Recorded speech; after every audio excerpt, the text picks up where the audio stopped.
Assalamualaikum warahmatullahi wabarakatuh. Sahabat Ujung Samudra TV, kali ini saya akan menceritakan kisah tobatnya seorang ahli maksiat hingga menjadi seorang waliullah.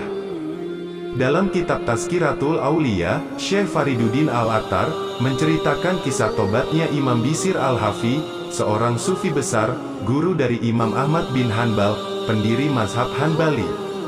Bishr bin Haris lahir di dekat kota Merv sekitar tahun 150 Hijriah, 767 Masehi dan menetap di Baghdad. Beliau adalah ulama yang cukup terkenal di zamannya.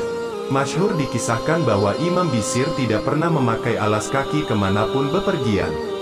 Karomah Bishr yang terkenal adalah semasa beliau hidup tak ada seekor keledai pun yang membuang kotoran sembarangan di jalanan kota Baghdad. Padahal keledai adalah tunggangan masyarakat umum pada waktu itu. Allah seakan melarang binatang-binatang itu membuang kotoran di jalan untuk menghormati Bishr Al-Hafi yang berjalan tanpa alas kaki. Sewaktu muda, Imam Bishr adalah seorang pemuda berandalan. Hari-harinya diisi dengan bermaksiat, bermabuk-mabukan, dan kerap berbuat onar, serta mendengarkan musik ditemani para budak-budak wanita. Suatu hari dalam keadaan mabuk, ia berjalan terhuyung-huyung. Tiba-tiba ia temukan secarik kertas bertuliskan, Bismillahirrahmanirrahim. Bishr lalu membersihkan kertas itu dari kotoran yang menempel, membeli minyak wangi untuk memerciki kertas itu kemudian menyimpannya di tempat yang tinggi di rumahnya. Malam harinya seorang manusia suci bermimpi. Dalam mimpi itu ia diperintah Allah untuk mengatakan kepada Bishr, "Engkau telah mengharumkan namaku, maka aku pun telah mengharumkan dirimu. Engkau telah memuliakan namaku, maka aku pun telah memuliakan dirimu.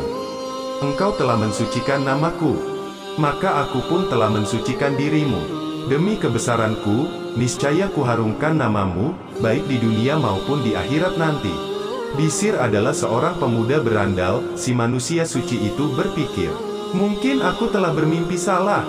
Oleh karena itu ia pun segera bersuci, sholat, kemudian tidur kembali, namun tetap saja mendatangkan mimpi yang sama. Ia ulangi perbuatan itu untuk ketiga kalinya. Ternyata tetap mengalami mimpi yang demikian juga. Keesokan harinya pergilah ia mencari Bishr. Dari seseorang yang ditanyanya, ia mendapat jawaban Bishr sedang mengunjungi pesta minum anggur. Maka pergilah ia ke rumah orang yang sedang berpesta itu, dan menyampaikan pesan dari mimpinya tersebut kepada Bishr.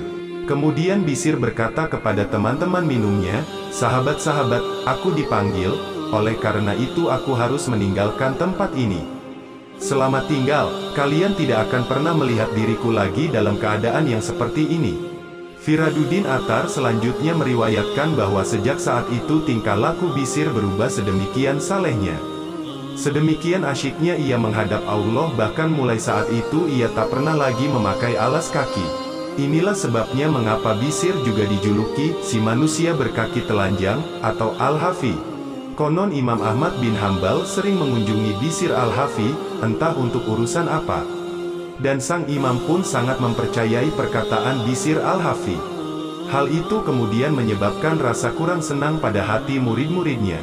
Sehingga suatu hari muridnya memprotes Imam Ahmad bin Hanbal, "Wahai guru, di zaman ini tak ada seorang pun yang bisa menandingimu di bidang hadis, hukum, teologi dan setiap cabang ilmu pengetahuan.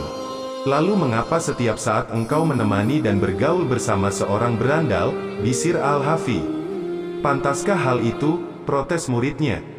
"Mengenai setiap bidang yang kalian sebutkan tadi, aku memang lebih ahli bila dibandingkan dengan Bishr. Tetapi mengenai Allah, dia lebih ahli daripada aku," jawab sang imam. Al-Kisah, selama 40 tahun keinginan Bishr Al-Hafi untuk merasakan daging panggang tak kunjung terwujud.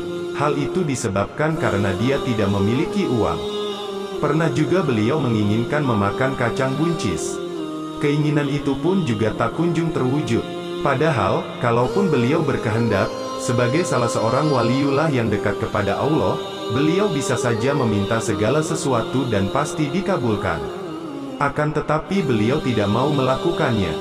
Jalan hidup dan penyangkalan diri yang beliau jalani juga menahan beliau untuk meminum air dari saluran yang ada pemiliknya.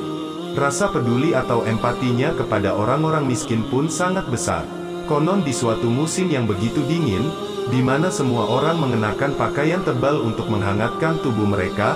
Beliau, Bishr al-Hafi, malah berbuat sebaliknya. Dia melepas pakaiannya di tengah cuaca yang begitu dingin. Akibatnya tubuhnya menjadi menggigil kedinginan. "Hai Bishr, mengapa kau melepaskan pakaianmu di tengah cuaca yang sangat dingin ini?" teriak orang-orang heran. "Aku teringat orang-orang miskin. Aku tidak punya uang untuk membantu mereka.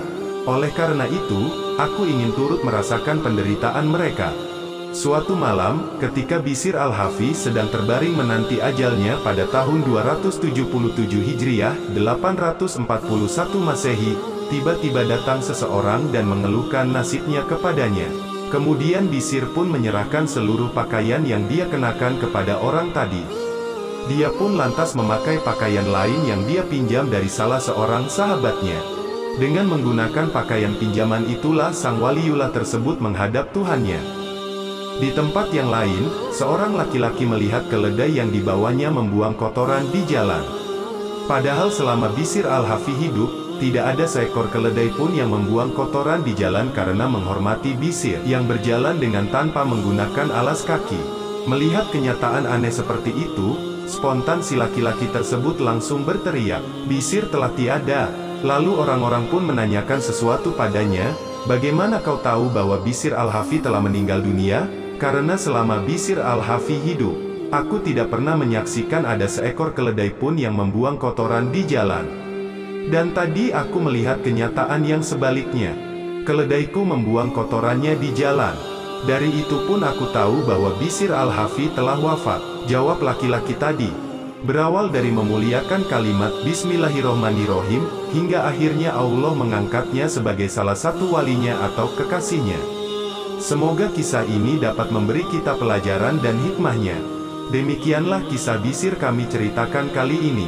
Jangan lupa tekan tombol subscribe, like, dan lonceng.